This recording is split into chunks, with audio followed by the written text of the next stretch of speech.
देखिए, देश में आतंकवादी साजिश को लेकर हो रहे खुलासों में लगातार जिस संगठन का नाम बार बार सामने आ रहा है वो है पीएफआई। पिछले दिनों तेलंगाना के निजामाबाद में 4 लोगों की गिरफ्तारी हुई, जिसके बाद रिमांड कॉपी, ये रिमांड कॉपी जो है वो एबीपी न्यूज के हाथ लगी है। इसी रिमांड कॉपी से कई बड़े खुलासे हो रहे हैं। इस रिमांड कॉपी के मुताबिक मैं आपको बता रही हूं, साजिश के तहत पीएफआई में मुस्लिम युवकों की भर्ती की जाती है, उन्हें आतंकी ट्रेनिंग दी जाती है। अच्छा, पटना में भी आतंकी साजिश को लेकर हुए खुलासे में पीएफआई का नाम सामने आया। पीएफआई के वो पर्चे भी सामने आए जिसमें इस्लामिक राष्ट्र की बात कही गई। इससे पहले भी कई बार आतंकवाद को लेकर पीएफआई का नाम सामने आ चुका है। अब इस रिमांड कॉपी में जो कहा जा रहा है वो कई तरीके के सवाल खड़े करता है। पीएफआई के आतंक कनेक्शन का इस रिमांड कॉपी से खुलासा हो रहा है। इस रिमांड कॉपी में बताया जा रहा है किस तरीके से मुस्लिम युवकों को हथियार चलाने की ट्रेनिंग दी जा रही थी। मुस्लिम युवकों के जहन में जो हिंदू समुदाय है उसके खिलाफ जहर भरा जा रहा था। सामाजिक काम के नाम पर चंदा वसूली की जाती थी। मार्शल आर्ट्स, कुंफू की ट्रेनिंग दी जा रही थी और यह सब कुछ किया जा रहा था देश विरोधी गतिविधियों में मुस्लिम युवकों को झोंकने के लिए। कैंपस फ्रंट के नाम पर युवकों की भर्ती का खेल खेला जा रहा था। देश के खिलाफ साजिश रची जा रही थी। ये बड़े आरोप हैं और इन आरोपों के केंद्र में बार बार अगर कोई एक संगठन सामने निकल कर आ रहा है वो पीएफआई। पूरब से लेकर दक्षिण तक देश का राज्य अलग है, लेकिन संगठन वही पीएफआई है और उस पर आरोप भी वही, देश विरोधी काम में लगे होने के। इसी मुद्दे पर बात करने के लिए उसी विवादित संगठन पीएफआई के महासचिव अनीस अहमद हमारे साथ इस वक्त मौजूद है। अनीस अहमद साहब, बहुत शुक्रिया एबीपी न्यूज पर आने के लिए। सबसे पहले मैं आपसे जानना चाहती हूं कि पीएफआई को लेकर जिस तरीके के विवाद और जिस तरीके के आरोप लग रहे हैं, इस पर आप क्या कहेंगे सर? सबसे पहले शुक्रिया हमें चैनल में इनविटेशन देने के लिए। दूसरा चीज़, अगर आपने जो इल्ज़ामात के बारे में लगाया और आप मीडिया के लोग बेहतरीन तरीके से जानते हैं कि इल्ज़ामात कोई आज या कल से नहीं आ रहे हैं। स्पेशली अगर आप देखेंगे 2016-17 से आप देखेंगे बहुत सारे ऐसे एलिगेशंस आ रहे थे और इस तरीके से एक इमेज प्रेजेंट किया जा रहा था कि इंडिया का एक बड़ा टेरर ऑर्गेनाइजेशन है, कोई बड़ा एक इस तरीके टेरर लिंक ऑर्गेनाइजेशन है। और 2016 में अगर आप लोग जानते होंगे कि यहाँ तक बात आई थी कि कल पॉपुलर फ्रंट बैन होने वाला है और आज 2022 में हम आपके सामने बैठे हैं यहाँ पर। इसका मतलब क्या है कि जहाँ पर भी ऐसे इश्यूज़ होते हैं वहाँ पर आप देखते हैं इमीडिएट एक कंक्लूजन पे पहुँचा जाता है कि इसके पीछे पीएफआई है। मैं एग्जाम्पल्स बताता हूँ आपको। अभी हाल ही में रामनवमी इशू के वक्त आपको पता होगा बहुत सारे मीडिया हाउसेज ने कहा था कि खरौली में पीएफआई है। क्या हुआ? वहाँ के एसपी ने आकर क्या नो पीएफआई लिंक। खरगोन में बीजेपी के लीडर्स ने कहा और चंद मीडिया हाउसेज ने भी कहा कि खरगोन में भी पीएफआई लिंक है। क्या हुआ? वहाँ पर कोई भी पीएफआई इशू सामने नहीं आया। कानपुर दंगों में भी आपने देखा पीएफआई का नाम लाया गया, में बात कर रहे हैं। मैं इस वक्त पुलिस रिमांड के आधार पर आपसे सवाल कर रही हूँ। अगर हम इस तरीके की बात करेंगे सर, तो क्योंकि समय सीमित है ना सर, तो जो वेरीफाइड जानकारी है आप उस पर जवाब दे दीजिए। जो बिहार में हो रहा है फुलवारी शरीफ में, आप कहिए कि वो पीएफआई से लिंक नहीं है। वो पीएफआई से लिंक्ड है या नहीं है? तेलंगाना में ये 4 लोग जिनकी रिमांड की कॉपी मेरे हाथ में है, आप बताइए पीएफआई से लिंक्ड है या नहीं है? बात खत्म, बताइए ना। ये दोनों केसेस जो निज़ामाबाद और फुलवारी शरीफ का ये फैब्रिकेटेड केसेस है, इसका फुल क्लैरिफिकेशन पॉपुलर फ्रंट ने दिया है। बिहार में जो केस है, ये केस में जो पेपर्स वहाँ पर मिले थे वो पेपर पूरा का पूरा फैब्रिकेटेड केसेस था। जिस हाउस ओनर के बेटे ने वीडियो भी वायरल कर दिया है कि पुलिस जब वहाँ पर आई थी रेड के बाद, पुलिस जाने के वक्त पुलिस के पास कोई पेपर नहीं थे। ये पेपर जो था, जो एक 2047 इस्लामी हुकूमत का एक पेपर बताया मुझे और क्लैरिटी दीजिए। आपको पता होना चाहिए। सर, मुझे थोड़ी सी क्लैरिटी दीजिए। आपने मुझे क्लैरिटी दीजिए। चलिए फुलवारी शरीफ से ही बात शुरू करती हूँ। जी, मैं ये जानना चाहती हूँ आप क्या कह रहे हैं। जब आप फैब्रिकेटेड केसेस की बात कर रहे हैं तो आप क्या कहना चाह रहे हैं? वो जो आरोपी पकड़े गए हैं उनका पीएफआई से कोई लेना देना नहीं, या फिर आप ये कह रहे हैं कि उनको झूठे आरोप में फंसाया जा रहा है? फैब्रिकेटेड का मतलब क्या है? क्लैरिटी दीजिए प्लीज। 2 पॉइंट है इसके अंदर। जो पहले 2 लोगों को अरेस्ट किया गया था जिसमें जलालुद्दीन थे और उसके बाद अतर परवेज थे, ये दोनों पीएफआई के मेंबर नहीं थे, नंबर 1।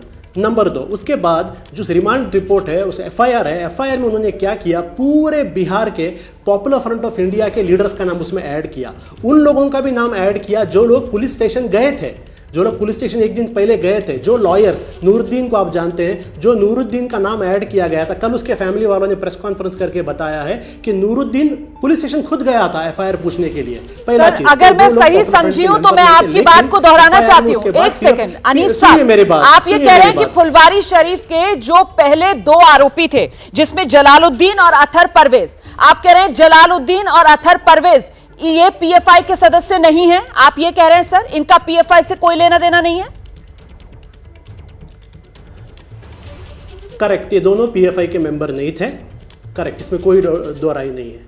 अब मैं आपके दूसरे सवाल का जवाब देता हूं, जो आपने कहा डॉक्यूमेंटेशन का।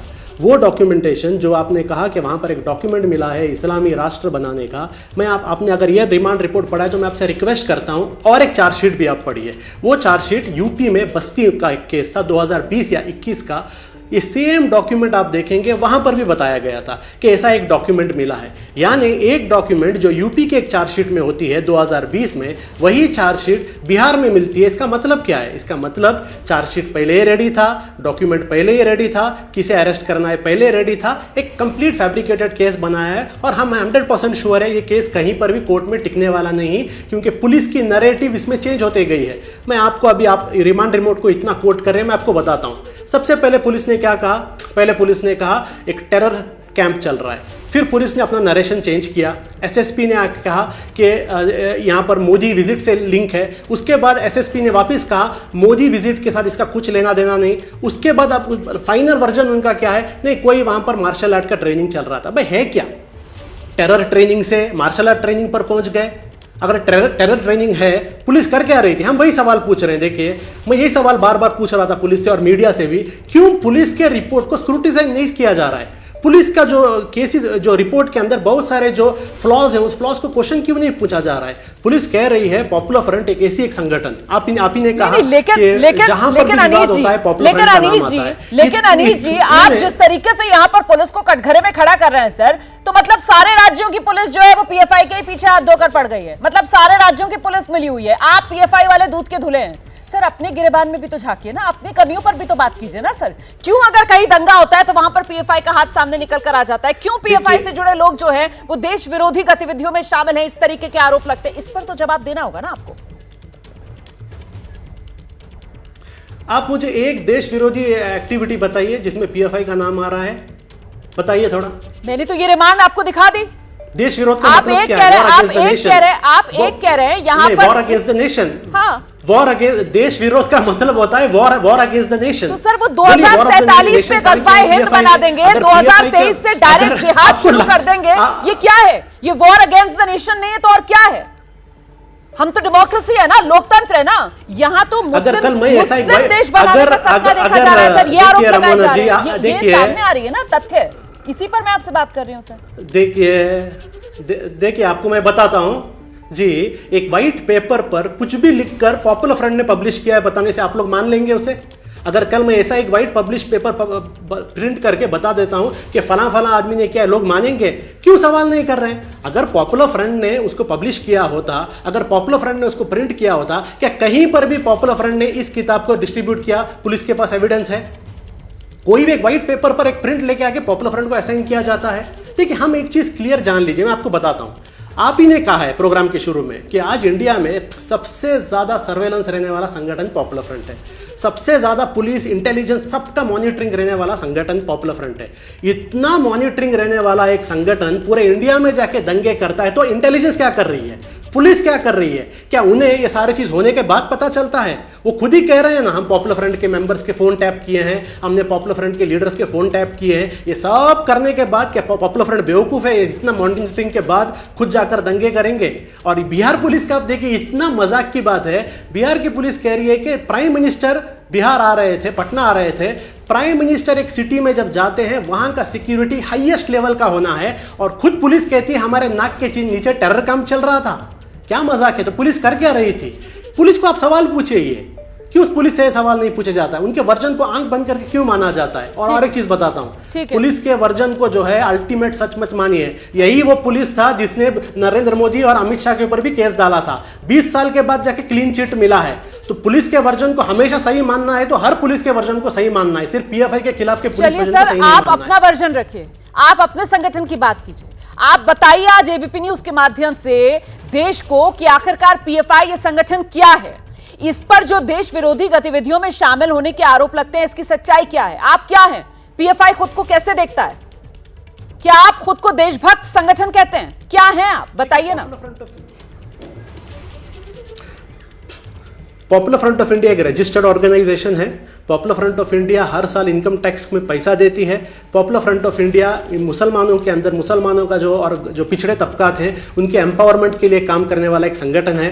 पॉपुलर फ्रंट ऑफ इंडिया जब भी इंडिया के अंदर हमारे जो भी दस्तूरी और कॉन्स्टिट्यूशनल हक को कोई भी सरकार हो, या बीजेपी की सरकार हो, उससे पहले यूपीए की सरकार हो, जब भी कोई कॉन्स्टिट्यूशनल राइट्स का एक छीनने की कोशिश होती है, उसके खिलाफ पॉलिसीज आती है, popular front protection of civil rights की बात करने वाली एक संगठन है। और दूसरा चीज, पॉपुलर फ्रंट वेरी क्लियरली कहता है कि आरएसएस और हिंदुत्व जो एक आइडियोलॉजी है ये हमारे देश के संविधान के खिलाफ है। इसलिए जिस आइडियोलॉजी के खिलाफ हम बात कर रहे हैं, आज उन आइडियोलॉजी के लोगों के हाथ में हुकूमत आ गई है, तो आप क्या एक्सपेक्ट करते हैं? जब उनके अंदर हुकूमत आती है, ईडी को हमारे पीछे भेजेंगे, एनआईए को हमारे पीछे भेजेंगे, इनकम टैक्स को हमारे पीछे भेजेंगे। और सिर्फ पीएफआई नहीं है, अगर आप देखेंगे आज इंडिया में बचा कौन है?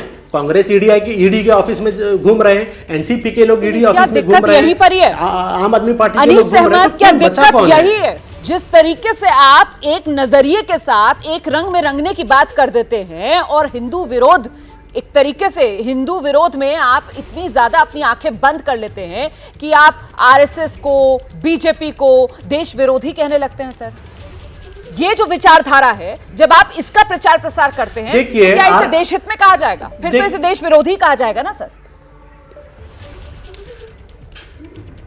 पहला चीज, क्या पॉपुलर फ्रंट ने कहीं पर भी हिंदू धर्म के खिलाफ कुछ कहा है? क्या ऑन रिकॉर्ड आप बता सकते हैं?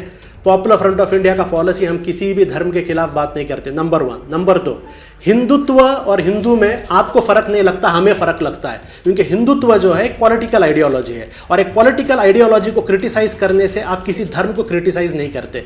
नंबर 3, आरएसएस को आप लोग अगर सर्टिफिकेट देंगे नेशनलिस्ट संगठन का, हम तो नहीं देंगे, क्योंकि यही आरएसएस है जो 3 बार बैन हो चुकी है, हम बैन नहीं हुए। यही आरएसएस है जिसका लिंक गोडसे के साथ था, पीएफआई के साथ लिंक नहीं था। यही आरएसएस थे जिनके लोगों को एनआईए, एटीएस ने टेरर इश्यूज में इंक्वायरी किया था और चार्जशीट में इनके नाम थे। यही आरएसएस है जिनके ऊपर 240 मर्डर केसेस है सिर्फ केरला के अंदर।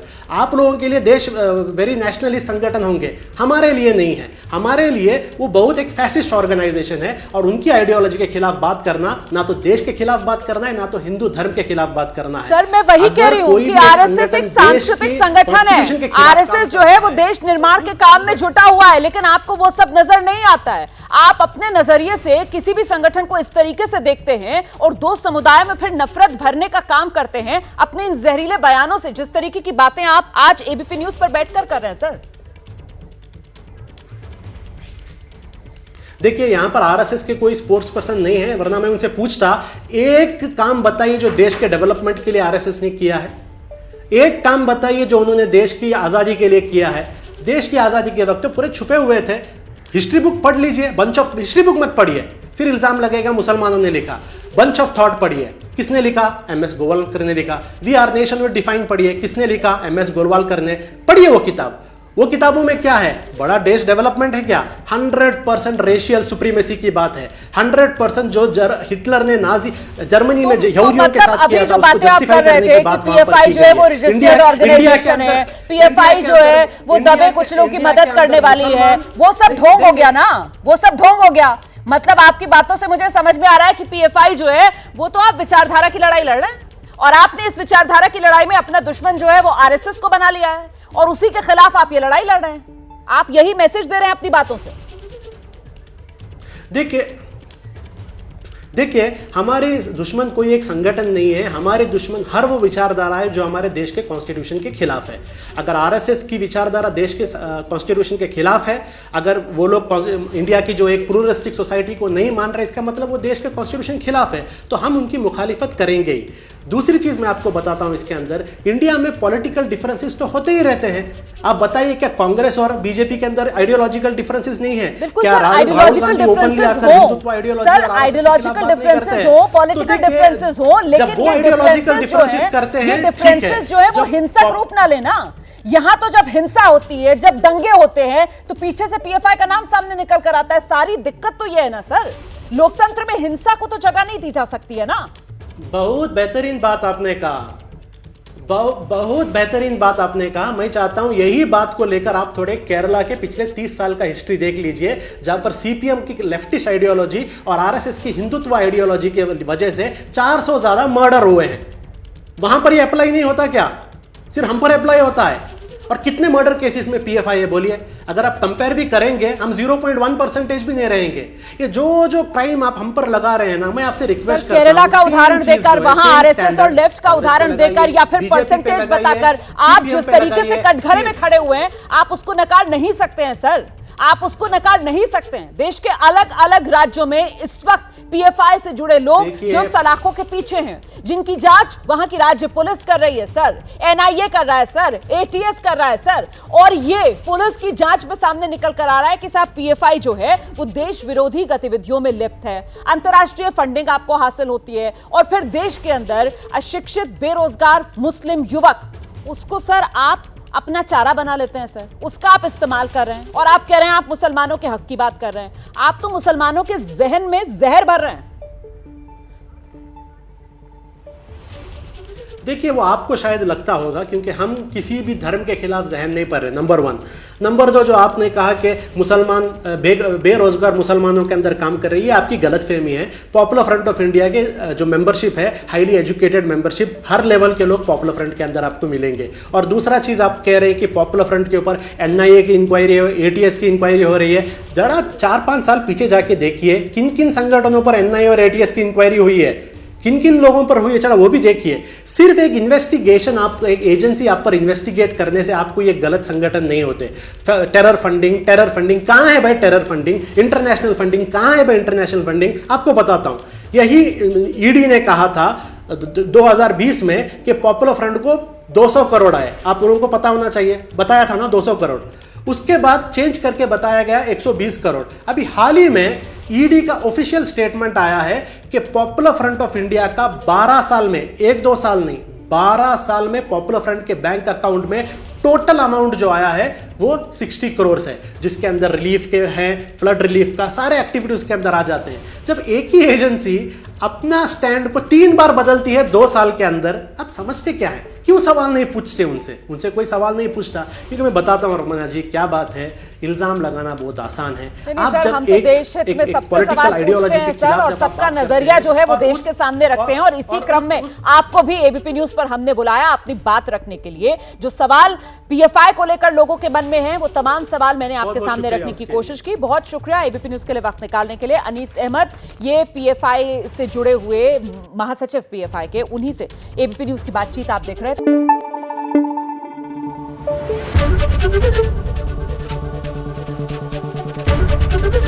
एबीपी न्यूज आपको रखे आगे।